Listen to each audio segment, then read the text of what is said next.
السلام علیکم کلاس. آج ہم سورہ انفال کا رکوع نمبر 3 اور رکوع نمبر 4 انشاءاللہ تعالیٰ پڑھیں گے.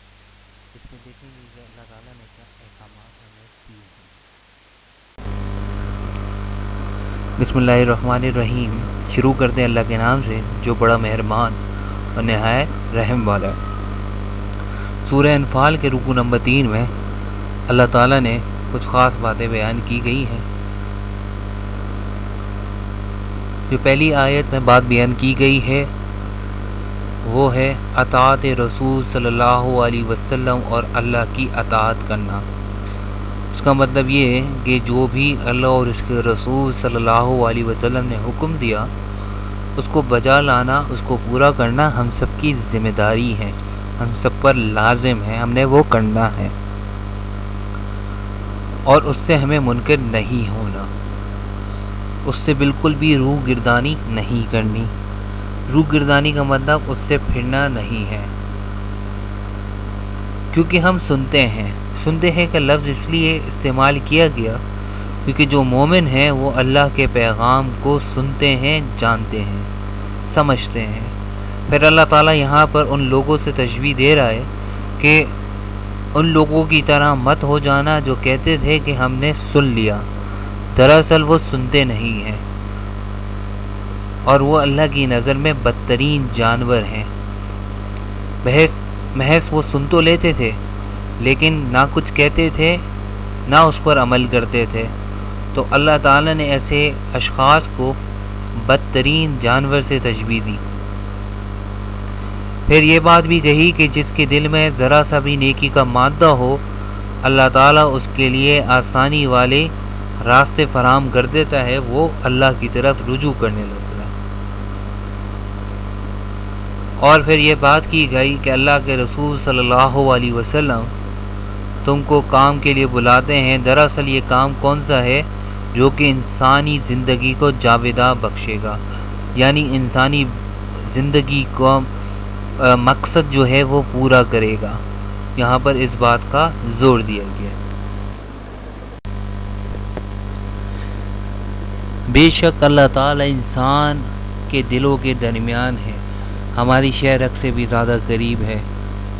ہم جو سوچتے ہیں، سمجھتے ہیں، جو کرنا چاہتے ہیں، ہر چیز کا علم اللہ تعالیٰ کو ہے. یہاں پر اس بات کی گواہی دی گئی اور جان رکھو کہ خدا آدمی اور اس کے دل کے درمیان حائل ہو جاتا ہے، اور یہ بھی کہ تم اس کے روبرو جمع کیے جاؤ گے. یعنی جو آخر ہے ہمارا وہ کیا ہے؟ ہمارا آخر وہی ہے کہ ہم اللہ تعالیٰ کے سامنے پیش کیے جائیں گے، ہمارے اعمال رکھے جائیں گے. تو یہاں پر اس بات کی گواہی موجود ہے. پھر ایک کام آیا کہ اس فتنے سے ڈرو جو خصوصیت کے ساتھ انہی لوگوں پر واقع نہ ہوگا جو تم میں گنہگار ہیں، اور جان رکھو کہ خدا سخت عذاب دینے والا ہے. یعنی یہاں پر اللہ تعالیٰ جو ہے وہ فتنے سے، کوئی بھی ایسی چیز جو کہ دین سے دوری کی طرف لے جائے، اس سے ڈرنے کے احکامات دے رہے ہیں. اگلی آیات میں اللہ تعالیٰ کہہ رہے ہیں کہ اس وقت کو یاد کرو جب تم مکہ میں قلیل اور ضعیف سمجھے جاتے تھے. یہ بات ہو رہی ہے ہجرت سے پہلے کی. یا مسلمان جو ہیں وہ تعداد میں کم تھے اور کمزور تھے کفار سے. یہ اس ٹائم کی بات ہو رہی ہے، اس ٹائم کا ذکر کیا جا رہا ہے. اور ڈرتے رہتے تھے کہ لوگ تمہیں اڑا نہ لے جائیں، یعنی بے خانوما نہ کر دیں، یعنی آپ کو بے سر و سامان نہ کر دیں. تو اس نے تم کو جگہ دی اور اپنی مدد سے تم کو تقویت بخشی اور پاکیزہ چیزیں کھانے کو دی تاکہ اس کا شکر ادا کرو. یہاں پہ اللہ تعالیٰ اپنے احسانات کا ذکر کر رہے ہیں کہ جب ضعیف تھے، قلیل تھے، تو اللہ تعالیٰ نے وہاں پر بھی تمہاری مدد کی، تمہیں کھانے کو چیزیں، پاکیزہ چیزیں بخشیں، تمہیں تقویت بخشی. تو پھر ہمیں اللہ تعالیٰ کا شکر ادا کرنا چاہیے۔ اگلی آیات میں اللہ تعالیٰ ارشاد فرما رہے ہیں، اے ایمان والو، نہ تو خدا اور رسول صلی اللہ علیہ وسلم کی امانت میں خیانت کرو اور نہ اپنی امانتوں میں خیانت کرو۔ یعنی امانت یہ بات بھی ہو سکتی ہے کہ ہم کوئی کسی سے بات کہہ دیں اور اس کو کہہ دیں کہ یہ آگے مت کرنا، تو یہ بات اس کے پاس امانت ہے، ٹھیک۔ کسی کا مال ہمارے پاس امانت رکھا ہو، کوئی ہمارے پاس سیفٹی کے لیے رکھوا دے، تو وہ مال بھی ہمارے پاس امانت ہے، اس میں سے ہم کچھ خرچ نہیں کر سکتے، نہ اس میں سے کچھ اپنا حصہ مانگ سکتے ہیں، وہ ہمارے پاس امانتاً رکھوایا گیا ہے۔ اور یہ آپ صلی اللہ علیہ وسلم کی ایک خوبی تھی کہ آپ صلی اللہ علیہ وسلم دشمنوں کی بھی امانتیں اپنے پاس رکھا کرتے تھے، اور آپ صلی اللہ علیہ وسلم کی صداقت اور امانت داری کی مثال دشمن بھی دیا کرتا تھا۔ تو اسلام میں امانتوں میں خیانت بالکل نہیں، بالکل ممانعت ہے، بالکل کرنے کی گنجائش نہیں ہے۔ تو امانتوں میں امانتوں میں جو ہے ہمیں کتنی خیال کرنا چاہیے، وہ اس کے بارے میں یہاں پہ ہمیں بتایا جا رہا ہے۔ پھر اللہ تعالیٰ اگلی آیت میں بتا رہے ہیں کہ تمہارا مال اور اولاد بڑی آزمائش ہے، اور یہ کہ خدا کے پاس نیکیوں کا بڑا ثواب۔ مطلب یہ یہاں پہ کہ انسان کا مال ہو یا دولت یا اس کی اولاد، بڑی آزمائش ہوتی ہے۔ اس کا مال کہیں راستے میں، کس راستے میں خرچ ہو رہا ہو، وہ یہ دیکھے، نیکی کے راستے میں خرچ کر رہا ہو یا بدی کے راستے میں، یہ اس کے لیے آزمائش ہے کہ وہ کم مال پہ بھی جو ہے اللہ کا شکر ادا کرے، اور زیادہ اللہ تعالیٰ نے دے دیا تو زیادہ مال سے جو ہے وہ لوگوں کی امداد کرے، لوگوں کی مدد کرے، کچھ اس طرح سے کہ ان کو پتہ بھی نہ چلے اور ان کی مدد بھی ہو جائے، دکھاوے والی مدد نہیں۔ یہاں پہ مال آزمائش ہے کہ ہم مال کو کس طرح سے خرچ کرتے ہیں، یہ ہماری آزمائش ہے، آزمایا جا رہا ہے ہمیں۔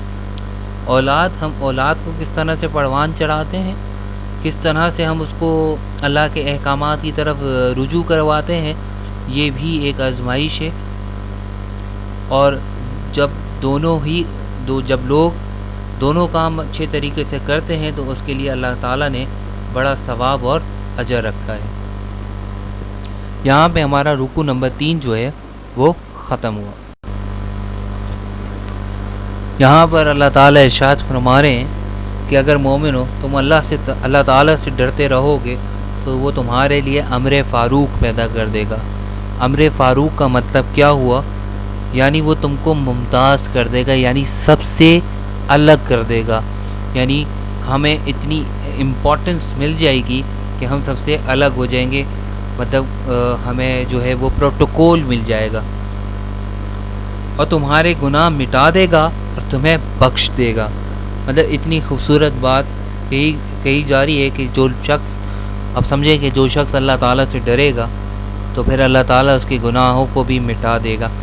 اب یہاں پر ایک بات سمجھنے کی یہ ہے کہ جو شخص اللہ تعالیٰ سے ڈرتا ہے وہ گناہوں سے خود بخود پیچھے ہٹ جاتا ہے، کیونکہ تقویٰ ہے نا، اللہ سے ڈرنے کا مطلب ہے تقویٰ، اور جب وہ متقی ہوگا تو وہ خود بخود گناہوں سے دور ہو جائے گا، اور جو اس کے پچھلے گناہ ہوں گے اور جو اس سے چھوٹے موٹے گناہ ہوتے رہیں گے، اللہ تعالیٰ اس کو بھی ختم فرما دے گا، مٹا دے گا اور بخشش کا باعث بنا دے گا، کیونکہ اللہ تعالیٰ بڑے فضل و کرم والا ہے۔ پھر اگلی آیت میں، آیت نمبر 30 میں اللہ تعالیٰ ارشاد فرما رہے ہیں رسول اللہ صلی اللہ علیہ وسلم کو مخاطب کرتے ہوئے، اے محمد صلی اللہ علیہ وسلم، اس وقت کو یاد کرو جب کفار لوگ تمہارے بارے میں چال چل رہے تھے کہ تم کو قید کر دیں یا جان سے مار ڈالیں یا وطن سے نکال دیں۔ تو ادھر تو وہ چال چل رہے تھے اور ادھر خدا چال چل رہا تھا، اور خدا سب سے بہتر چال چلنے والا ہے، اس میں کوئی شک نہیں۔ یعنی یہاں پر اللہ جو ہیں وہ آپ صلی اللہ علیہ وسلم کو مخاطب کر کے کہہ رہے ہیں کہ کافر جب چال چل رہے تھے آپ کو مکے سے باہر نکالنے کی، یعنی آپ کو قید کرنے کی یا مکے سے باہر نکالنے کی، آپ کے خلاف بہت ساری سازشیں چل رہی تھیں. تو ان سازشوں، جب وہ سازش چل رہے تھے، چال چل رہے تھے، تو اللہ تعالیٰ بھی اپنی چال چل رہا تھا آپ کو محفوظ کرنے کی. اگلی آیت میں اللہ تعالیٰ ارشاد فرماتے ہیں، اور جب ان کو ہماری آیتیں پڑھ کر سنائی جاتی ہیں تو کہتے ہیں یہ کلام ہم نے سن لیا ہے، اگر ہم چاہیں تو اسی طرح کا کلام ہم بھی کہہ دیں. اور یہی ہے، کیا صرف اگلے لوگوں کی حکایتیں ہیں؟ یعنی جب اہل کفار کو اللہ تعالیٰ کا کلام پڑھ کر سنایا جاتا تھا تو وہ نعوذ باللہ اس چیز کا مذاق اڑاتے تھے اور کہتے تھے کہ ہم بھی ایسا کلام کہہ سکتے ہیں. لیکن یہ ان لوگوں کی گمراہی تھی، کن ذہن تھا ان کا، غلط فہمی تھی کہ وہ اللہ جیسا کلام تو کوئی کہہ نہیں سکتا. اور قرآن میں جو بات کہہ دی وہ اللہ تعالیٰ نے، وہ مکمل اور جامع ہے، اور اس خوبصورتی کے ساتھ کہی ہے کہ ایسے الفاظ کو قیامت تک کہنا ممکن ہی نہیں ہے، کوئی کہہ ہی نہیں سکتا. تو ایسے الفاظ تو کوئی جو ہے کہنا ہے ہی نہیں، اور جو یہ بات کہا کرتے تھے وہ دراصل جو ہیں وہ گمراہ تھے. اگلی آیت میں اللہ تعالیٰ ارشاد فرما رہے ہیں کہ جب انہوں نے کہا اے خدا اگر یہ قرآن تیری طرف سے برحق ہے تو ہم پر آسمان سے پتھر برسا یا کوئی اور تکلیف والا عذاب بھیج. یعنی یہاں پہ کفار جو ہیں نعوذ باللہ اللہ تعالیٰ کو چیلنج کر رہے تھے کہ اگر یہ سچ ہے تو پھر پتھر برساؤ یا ہم پر کوئی عذاب نازل کرو تو ہم سمجھے کہ یہ کلام آپ ہی کا ہے. تو کیا اللہ تعالیٰ نے عذاب نازل کیا یا نہیں، وہ اگلی آیات میں ہمیں پتہ چلے گا.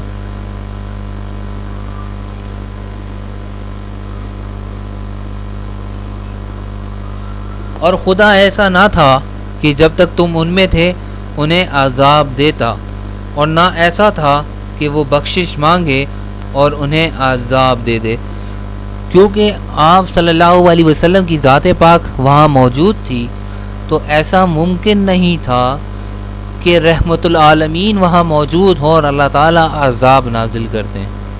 ایسا ممکن نہ تھا، ایسا ہو بھی نہیں سکتا تھا، کیونکہ آپ صلی اللہ علیہ وسلم تو رحمت العالمین ہیں.